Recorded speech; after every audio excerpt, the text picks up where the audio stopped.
जय श्री राधे फ्रेंड्स। छोटे छोटे कपड़े पहने हुए वह लड़की कबीर की हल्का सा करीब आकर बोली, तुम तो गुस्सा हो गए, मैं तो बस ऐसे ही पूछ रही थी, तुम लोगों के साथ जो करना है वो करो, मुझे क्या। आज रात को क्लब चलते हैं पार्टी के लिए, क्या ख्याल है। कबीर सोफे से खड़ा होकर बोला, चलो ब्रेकफास्ट करते हैं। उसके बाद कबीर अयाना के बगल से होता हुआ डाइनिंग टेबल के पास चला कर जाता है। वह लड़की सोफे से खड़ी होकर चलकर अयाना के पास आती है। उसकी आंखों में एक अजीब सी चमक थी जो अच्छी तो नहीं थी, बिल्कुल भी अच्छी नहीं थी। वो जैसे अयाना को देख रही थी, अजीब सा गुस्सा और इरिटेशन उस लड़की की आंखों में दिखाई दे रही थी, पर फिर भी चेहरे पर एक छेड़ने वाली मुस्कान के साथ उसके बगल से होकर कबीर के साथ डाइनिंग टेबल के पास चली जाती है। सब लोग खाना खाने लगते हैं। अयाना कबीर के बगल में बैठी हुई थी और सोफी दूसरी तरफ उसके बगल वाली चेयर पर। खाना खाते वक्त अचानक अयाना के गले में थोड़ा खाना अटक जाता है तो कबीर फटाक से उसे पानी का ग्लास देता है, जिसे देखकर सोफी के एक्सप्रेशन खराब हो जाते हैं। इतना कोई काफी अजीब लगता है, लेकिन वह इंसान के हाथों से पानी हरगिज नहीं पीना चाहती थी, इसलिए वह बगल में रखा हुआ पानी का ग्लास उठाकर पीने लगते। कबीर वापस ग्लास को अपनी जगह पर रखकर खाना खाने लगता है और नजर चुराकर उसे देखने भी लगता है, जिसे देखकर सोफी को काफी ज्यादा ऑकवर्ड फील हो रहा था और उसे गुस्सा भी आ रहा था, क्योंकि उसे कबीर की आंखों में कुछ ऐसा नजर आ रहा था इस लड़की के लिए जो बिल्कुल भी नहीं देखना चाहती थी। वो अयाना अपने रूम में आराम से लेटी हुई थी, उसका मन बिल्कुल भी नहीं लग रहा था। वो उठकर यहाँ वहां टहलती है, तभी वो सोचती है कि कुछ ना सही, कम से कम बाहर थोड़ा घूम कर ही आती हूँ। वो उठकर बाहर जाने लगती है, तभी सीढ़ियों के पास उसे सोफी मिल जाती है। Hello sweet heart. सोफी को देखकर अयाना अपनी आंखें सिकोड़ लेती। व्हाट। अयाना के सामने अचानक सोफी आ जाती है तो उसे बहुत ज्यादा इरिटेशन होने लगती है। अयाना सोफी को इग्नोर करके जाने लगती है कि तभी अचानक सोफी उसका हाथ पकड़ लेती है। अयाना इरिटेट होकर अपना हाथ पीछे खींचते हुए बोली, don't touch me, all right. Ayana की ऐसी हरकत देखकर सोफी अपनी आईब्रोज को आपस में सुकेड़ कर फिर भी वो चेहरे पर एक डेविल सी मुस्कान के साथ अपने हाथों को छाती पर क्रॉस करके वे अयाना के पास आकर खड़ी हो जाती है। तुम अयाना हो ना। अयाना इरिटेट होकर बोली, हाँ हूँ तो। फिर उस लड़की ने हल्का सा हंसते हुए कहा, मुझे समझ में नहीं आता तुम दो कौड़ी की लड़की में इतना एटीट्यूड किस बात का है। तुम मुझे एटीट्यूड दिखा रही हो, तुम जानती भी हो मैं हूँ कौन। तुम्हारा एटीट्यूड अपने पैरों के नीचे मसल कर रख सकती हूँ, मेरे सामने जरा तमीज से पेश आया करो। मेरा नाम सोफी है, मैं कबीर की गर्लफ्रेंड हूँ, समझ में आया। इस बात पर अयाना अपनी आंखें रोल करती हुई बोली, कौन से नंबर वाली गर्लफ्रेंड। वह क्या है ना कि कबीर के यहाँ पर कितनी सारी गर्लफ्रेंड्स आती हैं, किस किस का चेहरा याद रखूं, शायद तुम भी उन्हीं में से एक होना। अयाना की बात सुनकर सोफी अपनी आंखों को सिकोड़ लेती। Just shut up, okay. मैं उनकी तरह नहीं हूँ, सच में कबीर की गर्लफ्रेंड हूँ, वो गर्लफ्रेंड जो बहुत जल्दी उसके साथ शादी करने वाला। सुना तुमने, यह बात अपने दिमाग में बिठा लो। कबीर के दिल में मेरे लिए खास जगह है, उसके दिल में भी और उसकी जिंदगी में भी। सोफी की बात सुनकर अयाना हंसने लगती। उसे हंसता हुआ देखकर सोफी को गुस्सा आने लगता है, तो अयाना ने कहा, हाँ शायद तुम्हें ऐसा लगता है होगा, तुम्हारा कसूर नहीं। कबीर की हर गर्लफ्रेंड के दिमाग में यही वहम है कि वो कबीर के लिए खास है, लेकिन उस जैसा इंसान तो जो अपनी माँ की कोख से पैदा हुआ उसे भी ना प्यार दे सका।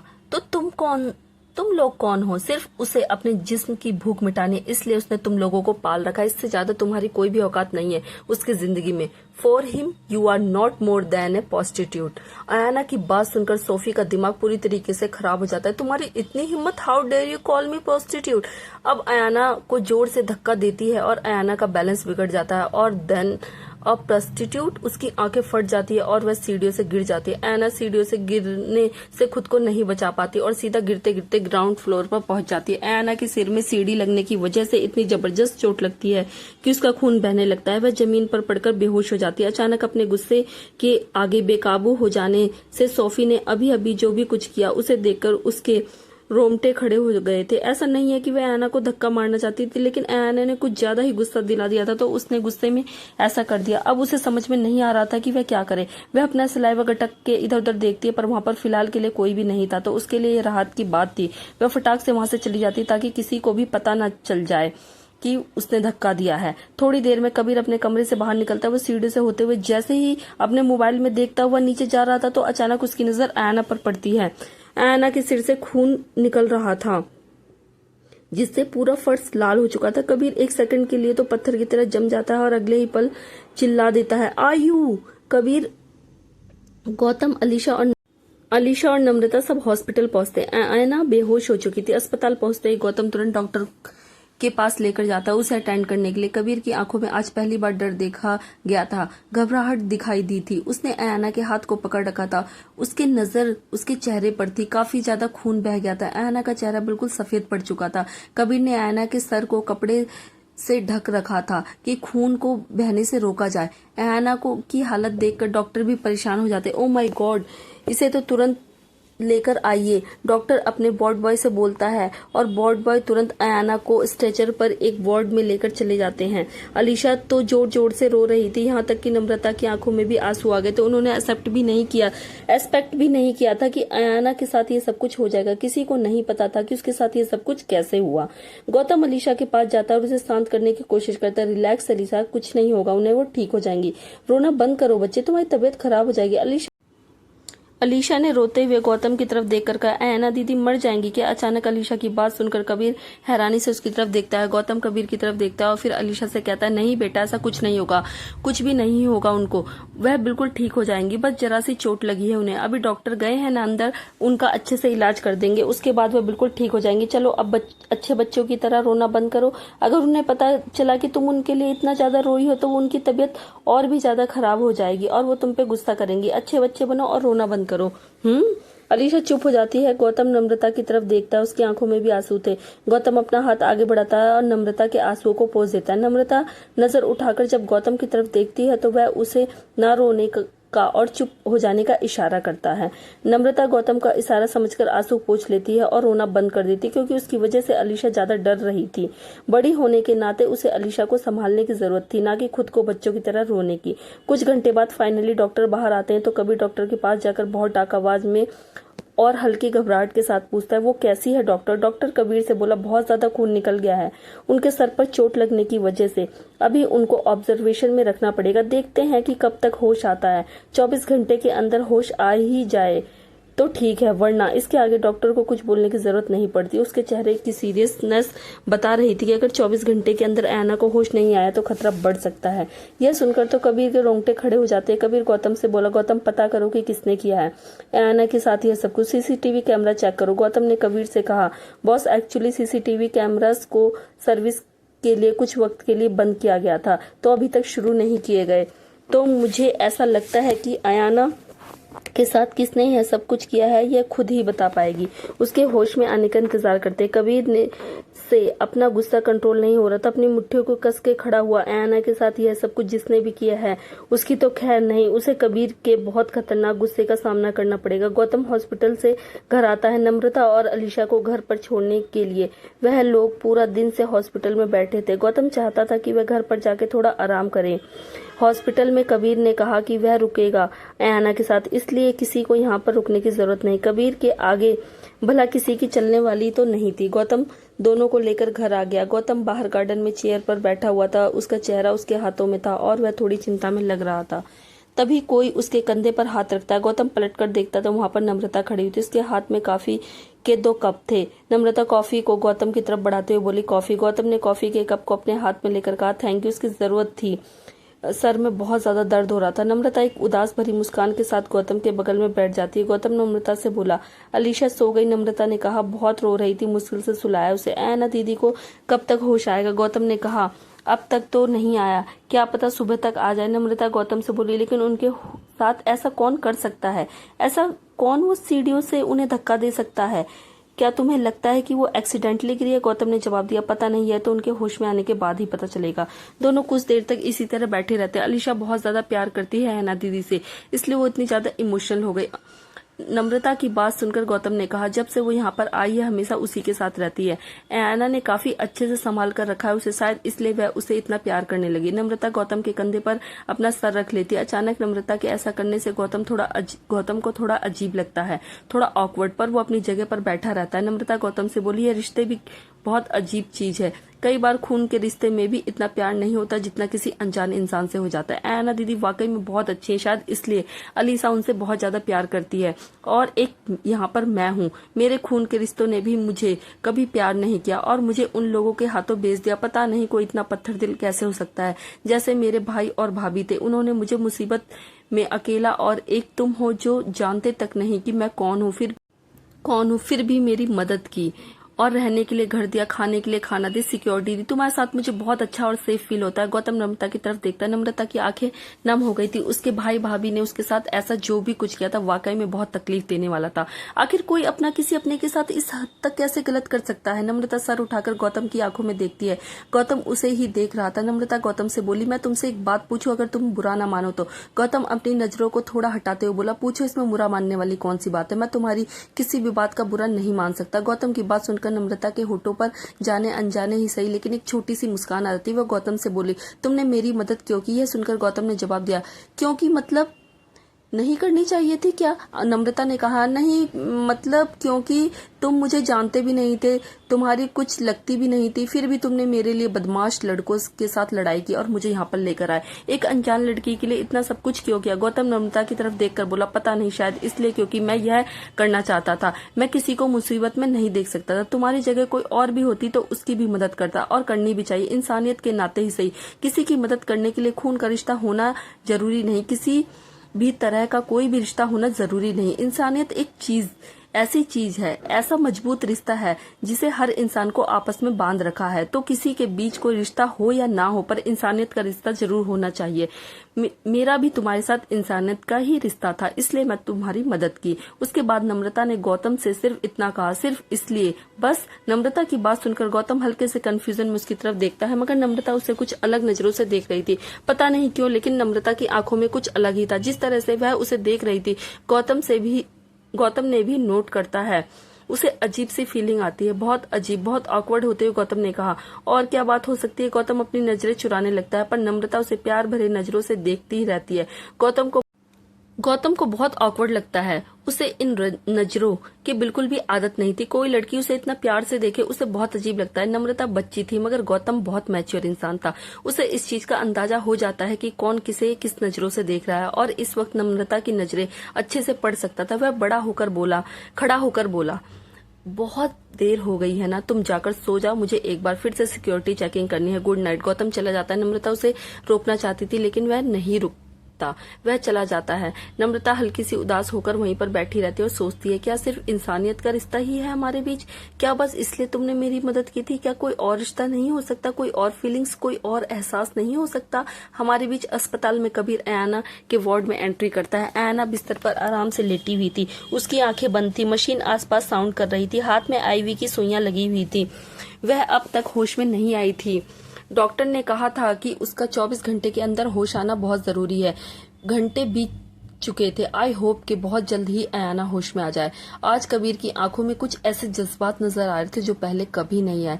ऐसी नरमाहट, ऐसी घबराहट जो पहले कभी नहीं दिखाई दी। अयाना के पास आकर कबीर उसके पास खड़ा होकर उसे देखता है और कहता है, तुम्हें पता है, तुम्हारा इस तरह से जिद करना मुझे बहुत बुरा लगता है, बिल्कुल पसंद नहीं। घंटों से तुम ऐसे ही लेटी हुई और मुझे इरिटेट कर रही हो। खड़ी हो जाओ और आंखें खोलो, क्योंकि अब मैं तुम्हें और ज्यादा ऐसी हालत में नहीं देख पाऊंगा। मैं फ्रस्ट्रेट हो रहा हूँ। सुना तुमने? अगर तुम जल्दी से होश में नहीं आई तो इस बार मैं तुम्हें बहुत बड़ी वाली पनिशमेंट दूंगा, याद रखोगी तुम। कबीर के बोलने पर भी अयाना की बॉडी में कोई मूवमेंट नहीं होती। कबीर एक गहरी सांस लेता है, अयाना के करीब आता है और अपने जूते निकालता है। अयाना के बेड पर बैठ जाता है और उसे थोड़ा सा साइड में सरकाकर उसके बगल में लेट जाता है, और फिर करवट लेकर अयाना की तरफ चेहरा करके उसके खूबसूरत से चेहरे को निहारने लगता है। सोचना भी मत, बड़ी मुश्किल से तुम्हें पाया, इस बार नहीं जाने दूंगा, बिल्कुल भी नहीं। अगर ऐसा हुआ तो मैं पूरी दुनिया को आग लगा दूंगा, सब खत्म कर दूंगा। तुम्हें मुझसे अलग होने की इजाजत नहीं है। कबीर के एक्सप्रेशन बता रहे थे कि वो अपनी कही बातों को लेकर कितना सीरियस है। कबीर अपना हाथ ऊपर उठाता है, अयाना के चेहरे पर हल्का सा हाथ फेरने लगता है, उसके बालों को पीछे करता है और उसके करीब होकर अपनी आंखें धीरे धीरे बंद कर लेता है। उसके हाथ अयाना की बॉडी के ऊपर रख लेता है। सूरज की धूप खिड़की से होती हुई कमरे के अंदर आती है और अयाना के खूबसूरत से चेहरे पर पड़ती है। अयाना के खूबसूरत से चेहरे में थोड़ी सी हलचल होने लगती है। उसकी आंखें, जो कि काफी घंटे से बंद थी, वह हल्का सा हिलने लगती हैं। पुतलियां मूव कर रही थी और जैसे अंदर ही अंदर। अयाना धीरे धीरे नींद से जागती है और अपनी आंखें खोलती है। आंखें खोलकर वह महसूस करती है कि उसकी बॉडी पर काफी भारी वजन है। फिलहाल वह थोड़ी सी मदहोश थी दवाइयों की नशे की वजह से। जैसे तैसे करके अपनी आंखें खोलती है तो वह एकदम सफेद से कमरे में थी। उसके कानों में मशीनों की आवाज गूंज रही थी और जब वह देखती है कि उसके हाथ में सुइयां लगी हुई तो थोड़ी सी कंफ्यूज हो जाती है। जब वह अपने पेट पर, अपने टांगों पर भारी सा वजन महसूस करती है तो वो अपने चेहरे को दूसरी तरफ घुमा लेती है। ऐना के चेहरे के बिल्कुल करीब उसे एक बहुत ही हैंडसम सा चेहरा दिखाई देता है, जिसे देखकर वो कंफ्यूजन में थी लेकिन चौंक भी गई थी। कबीर का चेहरा उसके चेहरे के बिल्कुल करीब था, वह बहुत ज्यादा करीब था, इतना करीब कि आधा इंच ऐना अपना चेहरा आगे करे तो दोनों के होठों पर एक दूसरे के होठ टिक जाए। दोनों के होठ काफी नजदीक थे। ऐना कबीर की गर्म सांसों को महसूस कर पा रही थी। वह सुकून से सो रहा था, उसके हाथ पैर उसके ऊपर थे, जिस वजह से ऐना को अपनी बॉडी में काफी वजन महसूस हो रहा था। वह कुछ देर तक कबीर के सोते हुए हैंडसम चेहरे को देखती रहती। तभी कबीर के चेहरे पे भी हलचल होती है और वह धीरे धीरे अपनी आंखों को खोलता है। जब अपनी आंखें खोलता है तो वह देखता है कि उसकी आंखों के ठीक सामने खूबसूरत सा चेहरा टुकुर टुकुर उसे देख रहा है। कबीर धीरे से अपना हाथ उठाता है, हल्का सा मुस्कुराकर उसके चेहरे को अपने हाथों से छूता और कहता है गुड मॉर्निंग। ऐना थोड़ी सी हैरान कंफ्यूज होकर बोली गुड मॉर्निंग। फिर कबीर को तुरंत रियलाइज होता है कि वाकई में ऐना को होश आ गया है और वह उसे देखता है। कबीर एकदम से खड़ा हो जाता है। ऐना उसकी तरफ ठीक से अपनी आंखें खोलकर देखता है। तुम्हें होश आ गया? ऐना अपनी आईब्रोज ऊपर करके बोली। तुम्हें क्या लग रहा था? ऐना की बात सुनकर कबीर टेढ़ा सा मुंह बना लेता है और बिस्तर से नीचे उतर जाता है। मैं डॉक्टर को बुलाकर लाता हूँ। Thank God, are you okay? अब कैसा लग रहा है तुम्हें? कहीं दर्द तो नहीं हो रहा ना? चक्कर आ रहे हैं क्या? कमजोरी लग रही है क्या? कबीर हाथ आगे बढ़ाकर ऐना के फेस, उसके गर्दन को थोड़ा चेक करता है, टेम्परेचर देखता है तो उसका नॉर्मल होता है। ऐना कबीर की हरकत देखकर थोड़ी कंफ्यूज हो जाती है। ऐसा कबीर उसने अपनी आंखों के सामने आज पहली बार देखा था, वरना जिस कबीर को वो जानती थी वो तो राम राम राम। कबीर ऐना से बोला डॉक्टर को बुलाकर लाता हूँ। कबीर उसके बाद वहां से चला जाता है। ऐना चारों तरफ नजर मारकर देखती है हॉस्पिटल में मैं कैसे पहुंच गई। तभी उसे याद आता है कि उसके साथ क्या हुआ था। फिर वह अपने दांत पीसने लगती है। उस हरामजादी ने मुझे धक्का दिया, उस कमीनी ने मुझे सीढ़ियों पे से गिराया, उससे तो मैं छोड़ूंगी नहीं। थोड़ी देर में डॉक्टर कमरे में आते हैं और ऐना का चेकअप करने लगते हैं। कबीर बगल में खड़ा होकर चुपचाप यह सब कुछ देखता है। चेकअप कंप्लीट होने के बाद कबीर डॉक्टर से बोला डॉक्टर अब ये कैसी तबीयत है? यह ठीक तो है ना? मैं इसे घर ले जा सकता हूँ ना? डॉक्टर ने कहा हाँ फिलहाल तो सब कुछ ठीक लग रहा है, आप इन्हें घर ले जा सकते हैं, बस थोड़े से रेस्ट की जरूरत है ताकि हम पता चल सके कि वाकई में ठीक है कि नहीं। कबीर को यह सुनकर राहत की सांस आती है और कबीर के एक्सप्रेशन एकदम से खराब हो जाते हैं और वह ऐना की तरफ देखता है। ऐना चौंक जाती है। अभी तक इसके चेहरे पर चिंता नजर आ रही थी और अचानक ये डेविल वाले एक्सप्रेशन क्यों आ गए? सच में से इंसान को समझ पाना बहुत टेढ़ी खीर है। कबीर ऐना के करीब आकर बोला क्या हुआ था तुम्हारे साथ? तुम सीढ़ियों से कैसे गिरी? बताओ मुझे। ऐना उठने की कोशिश करते हुए बोली तुम्हें क्या फर्क पड़ता है? मैं चाहे कैसे भी गिरी हूँ, तुम्हें इस बात से क्या मतलब? ऐना खड़ी होने लगती है लेकिन कमजोर शरीर के कारण एकदम से वह अपना बैलेंस खो देती है और वापस बिस्तर पर गिर जाती है। उसके गिरने से ठीक पहले कबीर उसे संभाल लेता है। अब तुम्हारी बॉडी में इतनी ताकत नहीं है कि तुम अपने पैरों पर खड़ी हो सके, वो भी बिना सहारे के। और तुमसे जो सवाल पूछा है उसके बदले मुझे जवाब चाहिए। तुम्हारा कोई नया सवाल नहीं, मुझे बताओ कि तुम सीढ़ियों पर से कैसे गिरी? ऐना इरिटेट होकर कबीर से बोली कबीर मुझे परेशान मत करो, तुम्हें क्या फर्क पड़ता है? कबीर ऐना के करीब आकर उसके दोनों कंधों को पकड़ लेता। मुझे फर्क पड़ता है। अचानक कबीर के मुंह से यह सब सुनकर ऐना थोड़ी सी हैरान हो जाती है। कबीर की आंखों में पहली बार उसे कुछ अलग चीज दिखाई दे रही थी, कुछ चिंता, फिक्र, केयर। पर किसके लिए? क्या उसके लिए? ऐना कबीर से बोली क्या फर्क पड़ता है तुम्हें और क्यों?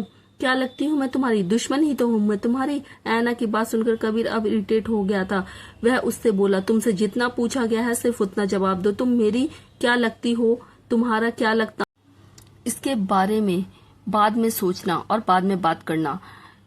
तुम्हें ये सब जानने की जरूरत नहीं है। सीढ़ियों के ऊपर से तुम कैसे गिरी, बस ये बताओ। ऐना जब अपनी आंखें घुमा लेती है तो कबीर इरिटेट होकर बोला तुम ऐसे नहीं बताओगी। अगर तुमने नहीं बताया तो मैं खुद पता लगाऊंगा, और अगर मैंने अपने तरीके से पता लगाने की कोशिश की तो आर यू श्योर कि तुम्हें यह चीज बिल्कुल पसंद नहीं आएगी? इसलिए चुपचाप बताओ कि तुम कैसे गिरी।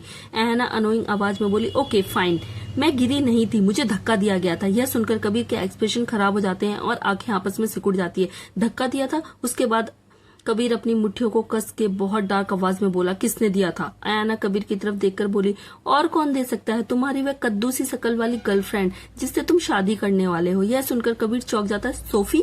सोफी ने तुम्हें धक्का दिया? लेकिन क्यों? उसने क्यों दिया? ऐना अपने हाथों को छाती पर क्रॉस करके कबीर को थोड़ा सा इग्नोर करते हुए कहा क्योंकि मैंने उसे प्रोस्टिट्यूट बोला। यह सुनकर तो कबीर अपनी आईब्रोज को ऊपर उठा लेता है।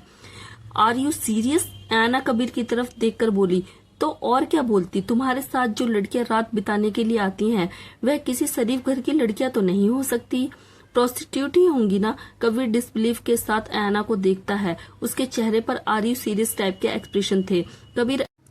कबीर ऐना के पास आकर बोला, आराम करो, मैं तुम्हारे डिस्चार्ज की फॉर्मेलिटी पूरी करके अभी आता हूँ, उसके बाद तुम्हें घर चलना है मेरे साथ। यह बोलकर कबीर वहां से चला जाता है। ऐना उसके चले जाने के बाद बिस्तर पर बैठते हुए बोली, आया बड़ा पूछ तो ऐसे रहा था जैसे अभी जाकर उस लड़की से ब्रेकअप कर लेगा, और वैसे भी ब्रेकअप करे या ना करे भाड़ में जाए मेरी बला से, मुझे कोई फर्क नहीं पड़ता। लेकिन उस कमीनी को मेरा सर नहीं फोड़ना चाहिए था। अब अगर वह मुझे मिल गई ना तो उसे पानी में डुबो डुबो कर मारूंगी। कबीर की गाड़ी बंगले के अंदर एंट्री करती है। जैसे उसकी गाड़ी बंगले के गेट के अंदर पहुंचती, गार्ड फटाफट से बंगले का दरवाजा खोल देते हैं। उसकी गाड़ी अंदर एंट्री करती है। उसके अंदर जाते ही दरवाजे को फिर से बंद कर दिया जाता है और गार्ड सिक्योरिटी के लिए तैनात हो जाते हैं। कबीर के बंगले पर इतनी सिक्योरिटी थी जितने किसी प्राइम मिनिस्टर के घर पर भी नहीं होते। दर्जनों गार्ड हाथों में बंदूक लेकर बस खड़े रहते हैं। अगर जरा सी भी हलचल हुई उनकी फायरिंग शुरू। कबीर गाड़ी रोकता है और ऐना की तरफ देखता है जो कि सीट पर बैठी हुई सो गई थी। उसका सर पर पट्टी बंधी थी, वो सीट पर लगा हुआ था और आंखें बंद हो गई थी। ऐसा लग रहा था जैसे वे सुकून से सो रही है। उसे इस बात का भी पता नहीं चला कि वो फाइनली बंगले पर आ चुके हैं। कबीर जब ऐना के खूबसूरत से चेहरे को सोता हुआ देखता है तो उसके होठों पर हल्की सी प्यारी सी मुस्कान आ जाती है। ऐना के बाल हल्के से चेहरे पर आ रहे थे तो कबीर अपना हाथ उठाकर उन्हें धीरे से पीछे करता है। अपने चेहरे पर कबीर की उंगलियों का टच महसूस करके ऐना की नींद खुल जाती है और वह अपनी आंखों को मसलकर जोर से उबासी लेते हुए कबीर की तरफ देखकर बोली, हम पहुंच गए क्या? कबीर ने ऐना से कहा, हाँ पहुंच गए। उसके बाद वह अपनी सीट बेल्ट खोलकर गाड़ी से निकलता है। फिर दूसरी तरफ जाकर ऐना की तरफ का दरवाजा खोलता है। ऐना अपनी सीट बेल्ट खोलकर निकलने लगती है पर कबीर उसे सहारा देकर निकालता है। फिर उसे अपनी बाहों में उठा लेता है। ऐना चौंक कर बोली, यह क्या कर रहे हो तुम? मैं खुद अपने पैरों से चल सकती हूँ। कबीर ने आगे बढ़ते हुए कहा, हाँ बहुत अच्छे से चल सकती हूँ, मुझे पता है। फिलहाल तुम्हें मेरी जरूरत है, जब ठीक हो जाओ तो मैराथन दौड़ लेना। I don't mind. ऐना कुछ नहीं बोलती। वह जानती थी कबीर से बहस करने से अच्छा है तो दीवार पर सर मार लो, क्योंकि कबीर किसी की कोई बात नहीं मानता था। उसे वही करना होता था जो वह करना चाहता था, इसलिए ऐना चुपचाप उसकी बाहों में पड़ी रही। कबीर आगे बढ़ते हुए ऐना से बोला, इतनी एक्सरसाइज करवाता हूँ तुम्हें मैं, उसके बावजूद भारी होती जा रही हो तुम। तुम्हारा वजन अब लगता है और भी ज्यादा बढ़ गया है, मुझे उठाने में प्रॉब्लम हो रही। कबीर की बात सुनकर ऐना का मुंह खुला का खुला रह जाता है। वह अपनी आंखों को सिकोड़ कर बोली, क्या कहा तुमने मुझे मोटी कहा? कबीर ने आगे बढ़ते हुए कहा, नहीं मोटी तो नहीं कहा, मैंने कहा कि तुम भारी हो गई हो। ऐना इरिटेट होकर बोली, हाँ वही मतलब है तुम्हारा, तुमने मुझे मोटी भैंस कहा। कबीर थोड़ा सा हैरान होकर बोला, मैंने भैंस कब कहा? मैंने बस इतना कहा कि तुम भारी हो गई हो। फिर ऐना अपने दांत पीसते हुए बोली, तो तुम क्या मुझे हाथी का बच्चा बोलने की कोशिश कर रहे हो? इस पर कबीर का मुंह खुला का खुला रह गया। कमाल हो यार तुम, मैंने सिर्फ तुम्हें इतना कहा कि तुम भारी हो गई हो, तुमने सारे जानवरों में इमेजिन कर लिया खुद को। देखो ऐसा नहीं है, तुम अब भी उछलते कूदते हुए नाजुक हिरनिया हो। हाँ बस थोड़ा सा भारी हो गई हो, ऐसा कुछ भी नहीं है। कबीर सिर्फ ऐना की टांग खींच रहा था। दरअसल में वह पहले से थोड़ी फिट हो गई है। पहले वह कमजोर सी लगती थी, लगातार एक्सरसाइज से उसकी मसल्स काफी अच्छी हो गई हैं और उसकी बॉडी पहले से ज्यादा परफेक्ट सिचुएशन में है, एकदम फिट। और मोटापा तो सवाल ही नहीं होता। ऐना मुंह बनाते हुए बोली, मैं मोटी नहीं हुई, तुम कमजोर हो गए, अपनी बॉडी का ध्यान रखा करो। पता नहीं कैसे इतनी सारी लड़कियों को हैंडल करते हो। कबीर ऐना की तरफ देखकर तिरछा सा मुस्कुराकर बोला, 2 minute, don't doubt my stamina, एक बार मेरे बिस्तर पर आओ, तुम्हारी सारी गलतफहमियां दूर हो जाएंगी। कबीर की बात सुनकर ऐना सड़ा हुआ मुंह बनाते हुए बोली, over my dead body. Kabir उससे अंदर लेकर आता है। सोफे पर बैठी हुई सोफी जब उन दोनों को देखती है तो वो तुरंत फीकी सी खड़ी हो जाती है। कबीर ने उसे फोन करके अर्जेंटली बंगले पर बुलाता है। वह देखती है कि कबीर ऐना को अपनी गोद में उठाकर अंदर लेकर आ रहा है। यह देखकर उसकी बॉडी में जैसे आग सी लग जाती है। कबीर जब अंदर आता है तो वह और ऐना सोफी को वहां पर देखते हैं। सोफी को देखकर ऐना की आंखें और भी ज्यादा डार्क हो जाती है। कबीर भी उसे डार्क आंखों से देख रहा था। नम्रता वहां पर आती है, ऐना दीदी। वह फटाक से ऐना के पास आती है। कबीर ऐना को गोद से उतारता है और नम्रता उसे संभाल लेती है। ऐना को समझ में नहीं आ रहा था कि ये लड़की यहाँ पर क्या कर रही है। इतना सब कुछ करने के बाद भी इसकी हिम्मत तो देखो। सोफी चलकर कबीर के पास आकर बोली, कबीर तुमने मुझे फोन करके सुबह सुबह यहाँ पर क्यों बुलाया? कोई इम्पोर्टेंट बात करनी है क्या? कबीर ने बहुत ठंडी आवाज में कहा, हाँ बहुत इम्पोर्टेंट बात करनी है। सोफी ऐना की तरफ देखती है जो गुस्से में भरी आंखों से उसे देख रही थी, लेकिन उसकी गुस्से भरी आंखों से उसे कोई फर्क नहीं पड़ रहा था। उसे फर्क पड़ रहा था कबीर की ठंडी नजरों से, उसके रोंगटे खड़े कर रहे थे। कबीर सोफी के पास आकर बोला, आयाना को बहुत गहरी चोट लगी है और उसका यह दावा है कि उसके साथ यह हरकत करने वाली तुम हो। इस बारे में कुछ कहना चाहोगे तुम? इस बात पर सोफी ने चौंकने का नाटक करते हुए कहा, क्या? यह लड़की क्या बोल रही है? मैंने ऐसा कुछ नहीं किया। यह लड़की झूठ बोल रही है। सोफी की बात सुनकर आयाना डिसबिलीव से उसे देख रही थी। क्या लड़की है? क्या सफेद झूठ बोल रही है? कमीनी कहीं की। सोफी कबीर से बोली, कबीर यह लड़की बहुत झूठ बोल रही है। मैंने कुछ भी नहीं किया, कसम से। तुमसे मिलने के बाद मैं यहाँ से चली गई। मैंने इस लड़की को देखा तक नहीं। झूठ बोल रही है ये लड़की। मैंने इस लड़की को सीढ़ियों के ऊपर से धक्का नहीं दिया। यह सरासर झूठ है। यह मुझ पर इल्जाम लगा रही है। कबीर एक गहरी सांस लेकर थोड़ा इरिटेट होकर अपने माथे को मसलते हुए उसके बाद सोफी की आंखों में देखकर एक बहुत डार्क आवाज में बोला, क्या मैंने तुमसे कहा कि आयाना को यह चोट सीढ़ियों से गिरने की वजह से लगी है? तुम्हें कैसे पता कि ये सीढ़ियों से गिर गई? अगर तुमने इसे धक्का नहीं दिया तो। अचानक कबीर की बात सुनकर सोफी के रोंगटे खड़े हो गए। उसका खुद को ही थप्पड़ मारने का मन कर रहा था। इतनी बेवकूफ लड़की कैसे हो सकती है? वह फंस गई ना अपनी ही बात में। सोफी थोड़ा कबीर को समझाते हुए बोली, देखो कबीर, देखो, मैंने कुछ भी जानबूझकर नहीं किया। मैं इसे धक्का नहीं देना चाहती थी। उसने मुझे प्रोस्टिट्यूट बोला। मैं मेरे कैरेक्टर पर उंगली उठाई। तुम पूछो ना इसे मैं झूठ बोल रही हूँ। पूछो इससे। तुम बताती क्यों नहीं कि क्या नहीं बोला तुमने? मुझे प्रोस्टिट्यूट बोला ना? तो आयाना भी चिल्लाकर बोली, हाँ तो गलत क्या बोला? तुम हो ही 2 कौड़ी की प्रोस्टिट्यूट। इस बात पर सोफी का मुंह खुला का खुला रह जाता है। देखो देखो देखो, यह अब भी तुम्हारे सामने मुझे प्रोस्टिट्यूट बोल रही है। मेरी ऐसी बेइज्जती कर सकती है? कबीर, आई एम योर गर्लफ्रेंड। इसने मेरी बेइज्जती की है। तुम्हें इसे सजा देनी चाहिए और तुम मुझे डांट रहे हो। कबीर थोड़ा सा अपने आप को शांत करने की कोशिश करता है क्योंकि उसे गुस्सा बहुत आ रहा था। गहरी सांस लेकर कबीर ने अपने आप को थोड़ा शांत करते हुए कहा, सोफी इट्स ओवर। अचानक कबीर की बात सुनकर सोफी कंफ्यूज हो जाती है। व्हाट? आयाना भी कंफ्यूज थी। कबीर ने सोफी से कहा, it's over. I am breaking up with you. Can you go now?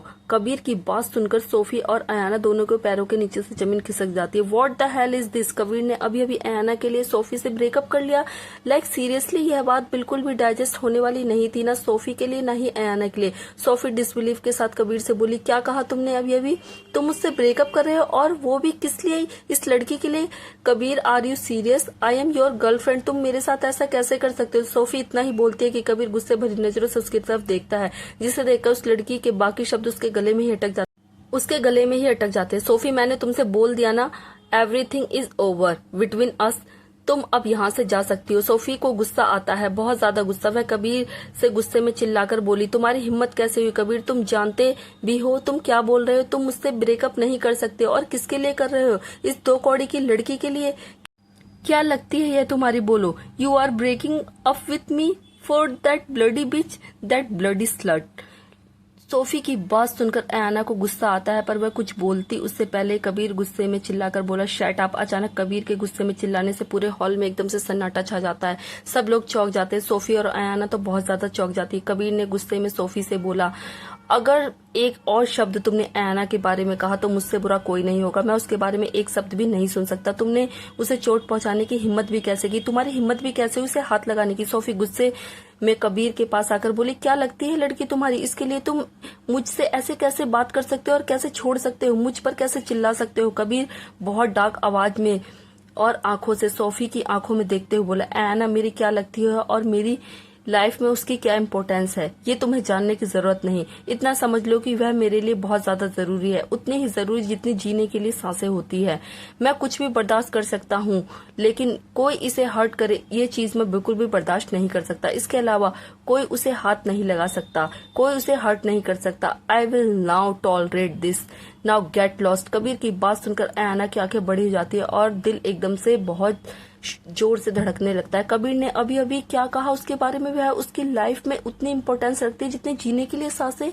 यह कब हुआ? कैसे हुआ? यह क्या बोल रहा है? आयाना को कुछ समझ नहीं आता। आंखों में आंसू लिए और गुस्से से जलती हुई सोफी कबीर से बोली, तुम अच्छा नहीं कर रहे हो। You have to pay for this bitch have to pay for this. देख लूंगी तुम दोनों को। यह बोलकर वहां से पैर पटकती हुई चली जाती है। कबीर गौतम से बोला, आइंदा ये यहाँ पर दिखाई नहीं देनी चाहिए। गौतम ने तुरंत अपना सर हिलाया और कबीर वहां से अपने कमरे में चला गया। आयाना अब भी अपनी जगह पर पत्थर की मूर्ति बनकर खड़ी थी। उसे डाइजेस्ट नहीं हो रहा था कि अभी अभी क्या हुआ। कबीर ने उसे लेकर ये बातें क्यों बोली। दूसरी तरफ अपने बंगले में अगस्त आंखों पर पट्टी बांधकर किसी को ढूंढ रहा था। वह आसपास हाथ मारकर किसी को ढूंढने की कोशिश कर रहा था। समायरा, मैं तुम्हें ढूंढ कर रहूंगा। दूसरी तरफ समायरा खुशी से उछलते हुए बोली, मैं यहाँ हूँ भैया, यहाँ देखो, यहाँ पर हूँ। अगस्त की आंखों पर पट्टी बंधे होने के कारण वह कुछ भी देख नहीं पा रहा था, लेकिन समायरा की आवाज का पीछा करते हुए वह इस डायरेक्शन में जाने लगा। समायरा हर डायरेक्शन में भाग भाग कर अगस्त को पुकार रही थी और उसे ढूंढने को, पकड़ने को बोल रही थी। अगस्त उसकी आवाज का पीछा करते हुए हर डायरेक्शन में उसे पकड़ने की कोशिश कर रहा था, लेकिन समायरा उसके हाथ बिल्कुल भी नहीं आ रही थी। तभी अचानक एक हाथ उसके हाथ में आता है और वो पकड़ लेता है, लपक के उसे पकड़ लेता है। मैंने पकड़ लिया तुम्हें, जीत गया मैं। यह बोलकर अगस्त जैसे ही अपनी आंखों पे से पट्टी हटाता है, चौंक जाता। उसकी बाहों में जो खड़ी थी वह समायरा नहीं, शुभी थी। शुभी जो वहां पर कुछ खाने पीने का सामान रखने आई थी। अगस्त और समायरा वहां पर खेल रहे थे, इसलिए वह चुपचाप वहां पर आकर टेबल पर कुछ जूस और स्नैक्स रखकर जा ही रही थी कि अगस्त ने उसे पकड़कर अपनी बाहों में खींच लिया तो वो चौंक गई। अगस्त और शुभी एक दूसरे की आंखों में देखते हैं और कुछ सेकंड तक बस एक दूसरे के करीब एक दूसरे को ही देखते रहते। समायरा उनसे थोड़ी ही दूर खड़ी थी। जब वह टेबल पर रखा हुआ खाना देखती है तो भागकर खाने के पास आते हैं और उसे खाने लगती है। अगस्त और शुभी थोड़ा होश में आते हैं और ऑकवर्ड होकर एक दूसरे से दूर हट जाते हैं। अगस्त अपोलोलाइज करता हुआ बोला, आई एम सॉरी, मैंने तुम्हें देखा नहीं। शुभी ने जवाब दिया, आंखों पर पट्टी बंधी हुई थी, कैसे दिखेगी। दोनों कुछ सेकंड तक चुप हो जाते हैं। तभी अचानक शुभी को एक आवाज सुनाई देती है। शुभी किसी आदमी की आवाज सुनकर अगस्त और शुभी उस डायरेक्शन में देखते हैं जहां से वह आवाज आई थी। एक हैंडसम सा नौजवान अपने कंधे पर बैग टांगे वहां पर खड़ा हुआ था। शुभी जैसे उस इंसान को देखती है उसकी आंखें बड़ी हो जाती हैं और उसकी आंखों में चमक आ जाती है। हर्ष! अचानक शुभी के चेहरे पर डिसबिलीफ वाली बड़ी सी मुस्कान थी, जैसे उसे अपनी आंखों पर यकीन नहीं हो रहा हो। वह अपनी आंखों के सामने किसे देख रही है। वो लड़का मुस्कुराकर शुभी की तरफ देख रहा था और शुभी बड़ी सी स्माइल के साथ शॉक होकर उसे देख रही थी, पर अगस्त नहीं जानता था कि यह लड़का कौन है। शुभी भागकर उस लड़के के पास आती है और उसे हक कर लेती है। वह लड़का भी बैग को जमीन पर गिराकर शुभी को अपनी बाहों में भर लेता है। यह देखकर अगस्त के एक्सप्रेशन डार्क हो जाते हैं। What the hell is this? और उसकी हिम्मत कैसी हुई शुभी को इस तरह से अपनी बाहों में भरने की। दोनों को इतना करीब देखकर अगस्त का दिमाग खराब होने लगता है। अगस्त उसका मुंह तोड़ने वाला था अगर एक सेकंड तक दोनों एक दूसरे से चिपके रहे। समायरा कंफ्यूजन में सैंडविच खाते हुए उन लोगों को देख रही थी। शुभी हक ब्रेक करके हर्ष से बोली, ओ माई गॉड, ओ माई गॉड, ओ माई गॉड, मैं यकीन नहीं कर पा रही कि तुम मेरी आंखों के सामने हो।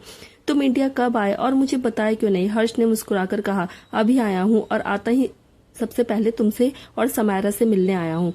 शुभी बहुत ज्यादा खुश और एक्साइटेड हो जाती है। सच में मुझे बहुत अच्छा लगा कि तुम यहाँ पर आए। I can't believe I missed you so much. उस लड़के ने मुस्कुराकर कहा, आई मिस्ड यू टू। उनकी बातें सुनकर अगस्त का दिमाग खराब होने लगता है। वह उनके पास आकर खड़ा हो जाता है और अपना गला साफ करता है ताकि वह लोग उसे भी देख सके, क्योंकि उन लोगों ने आसपास जैसे सबको इग्नोर ही कर दिया था।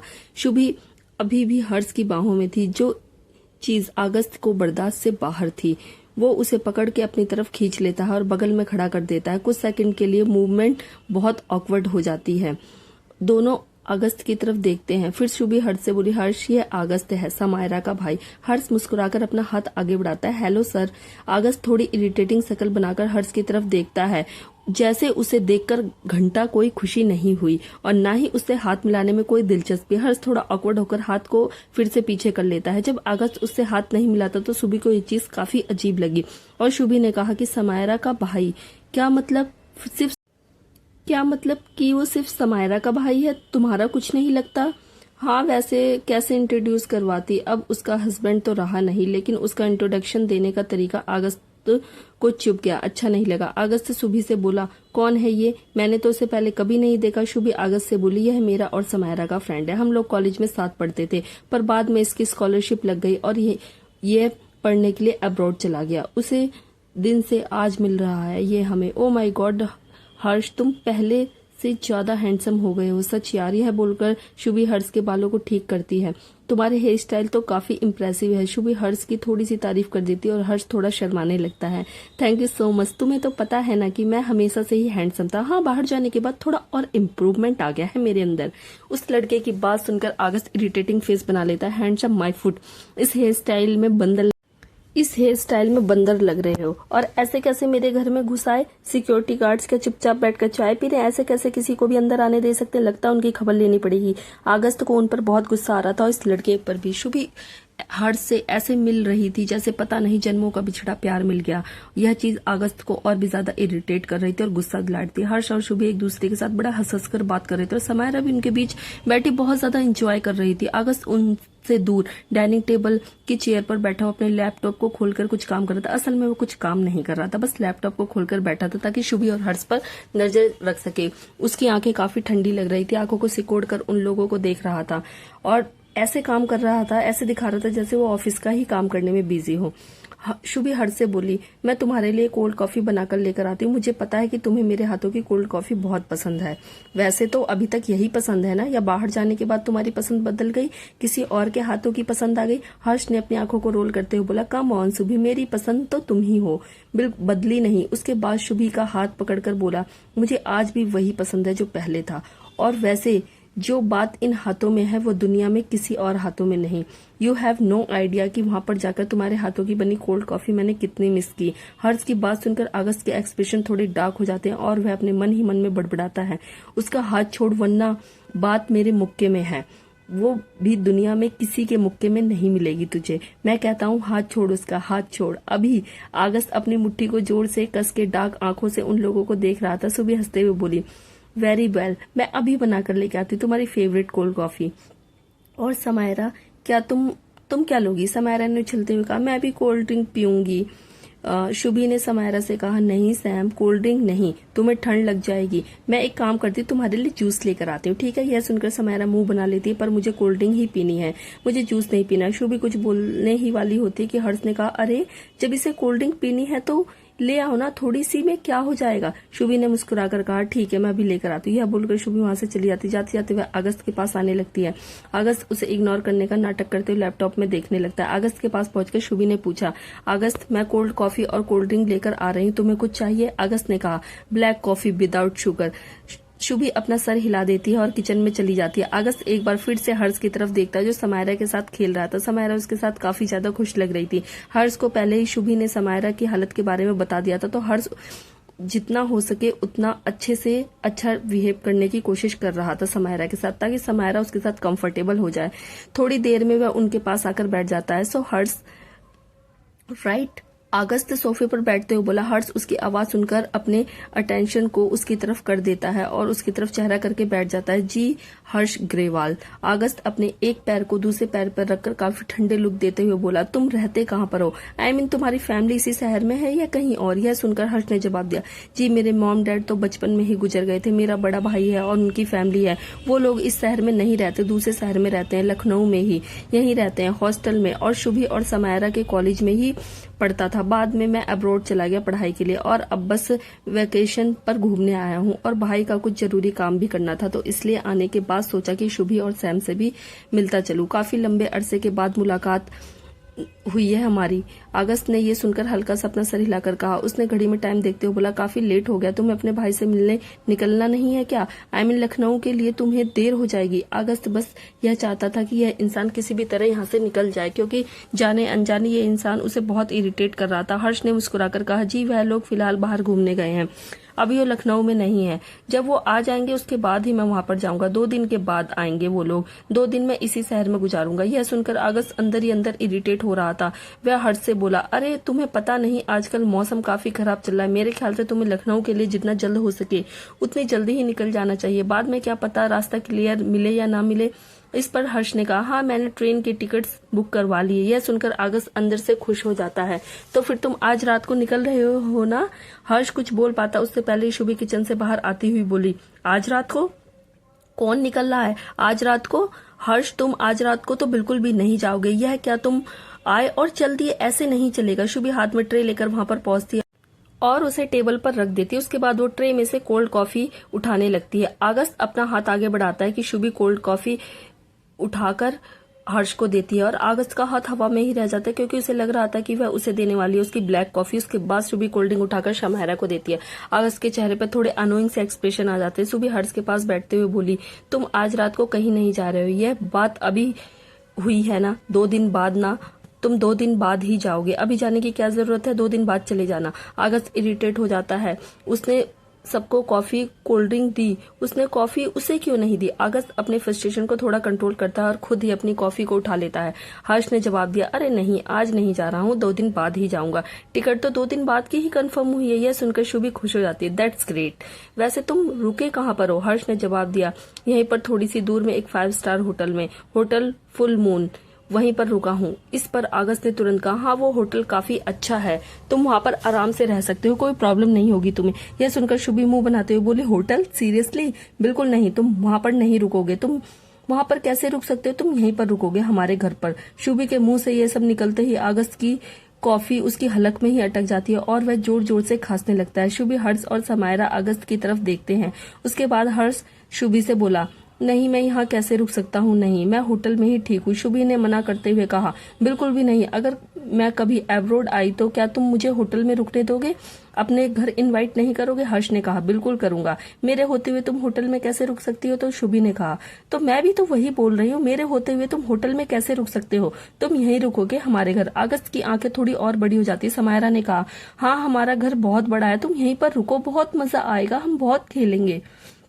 हर्ष को काफी ऑकवर्ड लगता है, वह थोड़ा अजीब फील करता है, लेकिन शुभी ने तुरंत उसका हाथ पकड़कर कहा, लेकिन कुछ भी नहीं, मैंने कह दिया सो कह दिया, तुम यहीं रुकोगे, हमारे घर। यह सुनकर अगस्त की सांस तो जैसे उसकी हलक में ही अटक जाती है। अगस्त इरिटेशन में इधर उधर चक्कर काट रहा था अपने रूम में। वो काफी फ्रस्ट्रेट भी लग रहा था। क्या करूं, ये शुभी के दिमाग में चल क्या रहा है? क्या जरूरत थी उस लड़के को घर पर रखने की? अच्छा खासा वो अपने होटल में जा रहा था, लेकिन नहीं, मेरे घर के होते हुए भी तुम होटल में कैसे रुक सकते हो? बड़ी आई, लगता कौन है वो उसका? ऐसे कैसे वो मेरे घर में उसे रुकने के लिए फोर्स कर सकती है? उसके बाद अगस्त अपनी जगह से खड़ा होकर इरिटेशन में अपना माथा रगड़ता है और उसे हर्ष का यहाँ पर रुकना बिल्कुल भी पसंद नहीं आया, क्योंकि शुभी उससे कुछ ज्यादा ही हंस हंस के बातें कर रही थी, जो अगस्त को बिल्कुल भी बर्दाश्त नहीं हो रहा था। उससे तो उसने कभी इस तरह से हंस हंस के बात की ही नहीं, किसी और से कैसे कर सकती है? और उसके आने के बाद तो उसने जैसे अगस्त को कम्प्लीटली इग्नोर ही कर दिया है। जब से हर्ष आया है बस उसी की खातिरदारी में लगी हुई है। एक बार भी अगस्त से ये नहीं पूछा कि तुम्हें कुछ चाहिए नहीं, खाना खाया या नहीं, वगैरह वगैरह। शुभी और हर्ष गार्डन में बैठे हुए थे, दोनों कॉफी पी रहे थे, आपस में बातें करके पुरानी ताजी यादा कर रहे थे। शुभी हर्ष से बोली, तो फिर शीतल से तुम्हारी बात कहाँ तक पहुंची? मुझे याद है कि तुम कॉलेज टाइम में उसे बहुत ज्यादा पसंद करते, पर प्रपोज करने से पहले तुम अब्रॉड चले गए। दोबारा बात हुई या नहीं उसके साथ? इस पर हर्ष ने अपने सर को खुजाते हुए कहा, एक्चुअली जब मैं अब्रॉड में था तो मुझे पता चला कि वह किसी के साथ रिलेशनशिप में आ चुकी है। यह सुनकर शुभी थोड़ी सी हैरान होते हुए बोली, क्या किसी और के साथ रिलेशनशिप में? ओ माय गॉड, तुम्हें तो बहुत बुरा लगा होगा ना, दिल कितना टूटा होगा। फेयरफुली हो सकता है, मैं समझ सकती हूँ। शुभी को वो वक्त याद आता है जब अगस्त ने उसका दिल तोड़ा था, उसका प्रपोजल ठुकराया था, उसे कितनी तकलीफ हुई थी उस वक्त।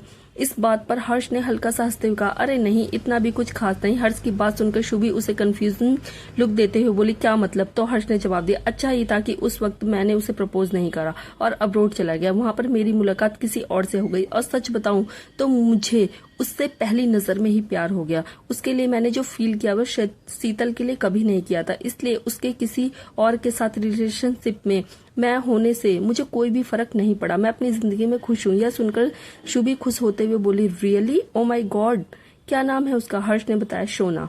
हर्ष की बात सुनकर शुभी ने कहा, wow beautiful name, I am so happy for you. अच्छा लगा मुझे, उसकी फोटो तो दिखाओ। हर्ष ने कहा, अभी दिखाता हूँ। उसने फटाक से अपना फोन निकाला और शुभी को सोना की कुछ फोटोज दिखाने लगा। दोनों की फोटोज साथ में थी और सोना काफी खूबसूरत थी, जिसे देखकर शुभी ने हर्ष की पीठ थपथपाते हुए कहा, क्या हाथ मारा है, वेरी गुड, यह तो शीतल से भी कहीं ज्यादा खूबसूरत है। अगर तुमने पसंद की है तो जरूर बहुत अच्छी इंसान भी होगी। I am so proud of you my boy. यह सुनकर हर्ष के गाल हल्के से लाल हो जाते हैं। मैंने उसे ऑफिशियली प्रपोज नहीं किया है, सोच रहा हूँ कि जाकर उसे प्रपोज कर दूंगा। यह सुनकर शुभी चौंक जाती है। क्या? उसके बाद वो अपना माथा पीट लेती है, बेवकूफ इंसान, तुमने अभी तक उसे प्रपोज नहीं किया, तुम्हें किस चीज का इंतजार है? और वह किसी और के साथ रिलेशनशिप में आ गई तो क्या तब तुम उसे प्रपोज करोगे? यार तुम कितने फट्टू हो ना, तुम पागल वागल हो क्या? अभी तक तुमने सोना को प्रपोज क्यों नहीं किया? किस चीज का डर है तुम्हें? हर्ष ने थोड़ा ऑकवर्ड होते हुए कहा, डर नहीं, थोड़ा अजीब लगता है। मैंने पहले कभी किसी लड़की को ऐसे प्रपोज नहीं किया, समझ में नहीं आ रहा कैसे करूं, उसे पसंद आएगा भी है नहीं, कहीं ऐसा न हो कि हमारी दोस्ती भी तोड़ के चली जाए। हर्ष की बात सुनकर शुभी हंसने लगती है, रियली तुम बेवकूफ के बेवकूफ ही रहो, प्रपोज ही तो करना है ना तुम्हें, चलो यहाँ पर रिहर्सल कर लेते हैं, उसके बाद तुम जाकर उसे प्रपोज कर देना। यह सुनकर हर्ष थोड़ा कंफ्यूज होते हुए बोला, रिहर्सल क्या मतलब? शुभी ने खड़े होकर कहा, सिंपल सी बात है, तुम समझो कि मैं शोना हूँ और मुझे प्रपोज करो, फिर मैं सोचकर बताऊंगी कि तुमने ठीक किया या नहीं, और कुछ टिप्स भी दूंगी, ओके? ये सुनकर हर्ष की आंखों में चमक आ जाती है। आगस्त नीचे आकर मदन काका से बोला, काका शुभी कहाँ है, दिखाई नहीं दे रही। आगस्त ने शुभी को लगभग हर जगह पर ढूंढ लिया था, लेकिन वह दिखाई नहीं दे रही थी, पता नहीं कहाँ चली गई थी, और वो लड़का वो भी तो नहीं दिखाई दे रहा। मदन काका ने आगस्त से कहा, अरे शुभी बिटिया तो अपने दोस्त के साथ बाहर गार्डन एरिया में बैठी हुई है। यह सुनकर आगस्त की मुठ्ठियां एक बार फिर से कस जाती हैं और उसकी आंखों में गुस्सा आ जाता है। फिर उसके साथ अगस्त तुरंत गार्डन एरिया में चले जाता है। वह गार्डन में पहुंचकर थोड़ी दूरी पर देखता है कि हर्ष और शुभी साथ में खड़े हैं। वह उन्हें देखकर थोड़ा कंफ्यूज होते हुए आगे बढ़ता है, ये दोनों साथ में क्यों खड़े हैं? तभी अचानक हर्ष वहां पर जाता है और गार्डन में लगा हुआ एक फूल तोड़कर ले आता है, जिसे देखकर अगस्त चौंक जाता है। अब ये फूल क्यों लेकर आ रहा है, बेवकूफ कहीं का। अगस्त थोड़े और तेज तेज कदमों के साथ आगे बढ़ता है। अगर जैसा वो सोच रहा है इस लड़के ने वैसा किया तो वो यहीं पर इसका मुंह तोड़ देगा, 1 मिनट नहीं लगाएगा, बिल्कुल भी नहीं। हर्ष शुभी के पास आकर खड़ा हो जाता है और अपने घुटनों के बल बैठ जाता है, जिसे देखकर अगस्त की आंखें बाहर निकल आती हैं। क्या यह शुभी को प्रपोज करने वाला है? नहीं नहीं नहीं नहीं, मैं ऐसा नहीं होने दूंगा, ऐसा बिल्कुल भी नहीं होने दूंगा। अगस्त धड़ाम से जमीन पर गिर जाता है और जोर से चिल्लाता है, आह। अचानक अगस्त की चीख सुनकर शुभी और हर्ष दोनों उसकी तरफ देखते हैं। अगस्त जमीन पर गिरा हुआ था, जिसे देखकर शुभी चौंक कर भागकर उसके पास आती है। अगस्त अगस्त अगस्त, तुम्हें क्या हुआ? हर्ष भी भागकर आता है। अगस्त अपने पैर को पकड़कर ऐसे चिल्ला रहा था जैसे उसे जबरदस्त चोट लगी है। शुभी के पूछने पर अगस्त बोला, पैर लड़खड़ा गया, मेरा बहुत जोर से लग गई, मुझे बहुत दर्द हो रहा है। अगस्त जानबूझ के ये एक्टिंग करता है, उसे कोई चोट वोट नहीं लगी थी, लेकिन उसे इस तरह से चिल्लाता हुआ देखकर शुभी टेंशन में आकर बोली, ओ माय गॉड, कहीं हड्डी वड्डी तो नहीं खिसक गई, मोच तो नहीं आ गई? अगस्त ने तुरंत कहा, हाँ मुझे ऐसा ही लगता है कि मोच आ गई पैर में, प्लीज मेरी मदद करो ना खड़े होने में, मुझे बिल्कुल खड़ा नहीं हुआ जा रहा। शुभी ने कहा, हाँ हाँ मैं करती हूँ। उसके बाद शुभी सहारा देकर अगस्त को खड़ा करती है। हर्ष अगस्त से बोला, आप ठीक हैं सर? अगस्त घूर कर हर्ष की तरफ देखकर दांत पीसते हुए बोला, हाँ हाँ मैं बिल्कुल ठीक हूँ। उसकी आंखों का गुस्सा पता नहीं क्यों लेकिन हर्ष को थोड़ा दिखाई दे जाता है, तो उसे अजीब लगता है। शुभी अगस्त से बोली, मुझे ठीक से पकड़ो। अगस्त भी शुभी के गले में हाथ डाल लेता है और उसे पकड़ लेता है। अंदर चलते हैं चलो। उसके बाद शुभी अगस्त को अंदर लेकर जाती है। अगस्त भी जाते जाते कड़क नजरों से पलटकर हर्ष की तरफ देखता है और फिर शुभी के साथ अंदर चला जाता है। जाते जाते अगस्त के चेहरे पर एक सेटिस्फाइंग सी मुस्कान थी। वेल डन, क्या एक्टिंग की है, मुझे तो फिल्मों में होना चाहिए। बड़ा आया शुभी को प्रपोज करने वाला, टांग ना तोड़ दूं उसकी, फिर बनता रहेगा शाहरुख खान जिंदगी भर। शुभी अगस्त को कमरे में लेकर जाती है और बिस्तर पर बिठा देती है। तुम बैठो, मैं डॉक्टर को कॉल करती हूँ। वो जाने लगती है कि अगस्त उसका हाथ पकड़ लेता है। शुभी पलटकर देखती है। अगस्त बोला, डॉक्टर की जरूरत नहीं है, मैं ठीक हूँ। यह सुनकर शुभी ने कहा, तुम ठीक कैसे हो? तुम्हारे पैर में मोच आई है, मुझे डॉक्टर को बुलाने दो, अगर कोई सीरियस प्रॉब्लम हुई तो। अगस्त नहीं चाहता था कि शुभी उसे छोड़कर जाए, इसलिए उसे इतना कहा, ज्यादा नहीं, बस थोड़ा दर्द हो रहा है, तुम एक काम करो, तुम मालिश कर दो तो ठीक हो जाएगी। यह सुनकर शुभी ने जवाब दिया, ठीक है, मैं तेल गर्म कर लेकर आती हूँ। शुभी कमरे से चली जाती है। उसके जाने के बाद समायरा हाथ में टेडी बियर लेकर उछलती हुई कमरे में आती है और अगस्त के पास आकर खड़ी हो जाती है। क्या हुआ आपको अगस्त भैया? समायरा की तरफ देखकर अगस्त बोला, कुछ नहीं। फिर समायरा ने कहा, तो आप चिल्ला क्यों रहे थे? अगस्त ने समायरा को बिठाते हुए कहा, बस ऐसे ही। अच्छा यह बताओ, तुमने खाना खाया और दवाइयाँ ली तुमने?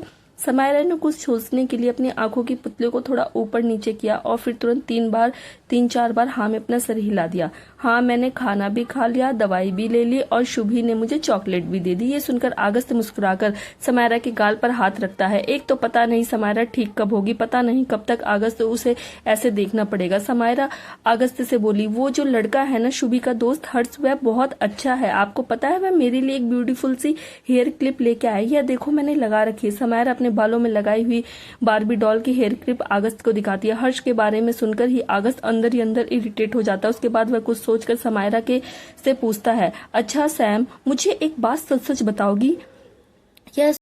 ये सुनकर सैम तुरंत हाँ में 3-4 बार अपना सर हिला देती। अगस्त सैम से बोला, तुम्हें हर्ष और मुझ में ज्यादा हैंडसम कौन लगता है? अगस्त की बात सुनकर समायरा फिर से अपनी आंखों की पुतली को थोड़ा ऊपर नीचे कर लेती है और चिन पर उंगली रख लेती है, जैसे सोचने की एक्टिंग कर रही हो। उसे इस तरह सोचता हुआ देखकर अगस्त अपनी आईब्रोज को हल्का सा सिकोड़ लेता है। इसमें सोचने वाली कौन सी बात है? इतना क्यों सोच रही हो? वो इतना हैंडसम दिखता है क्या, या फिर मेरी ही शक्ल खराब हो गई है? अगस्त समायरा के बोलने का इंतजार कर रहा था। समायरा अगस्त की तरफ देखकर बोली, आप। यह सुनकर अगस्त के चेहरे पर मुस्कान आ जाती है और समायरा का चेहरा पकड़कर उसके माथे पर किस करता है। मुझे पता था, thank you my little Sweety.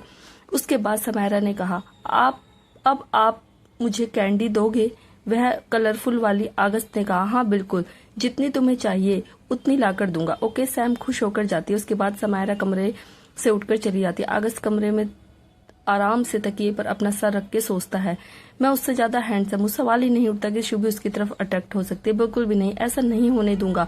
और ये यहाँ से जाएगा कब? ऊपर से सुबह ने उसे यहीं पर रहने को बोल दिया, पागल लड़की। पर कोई बात नहीं,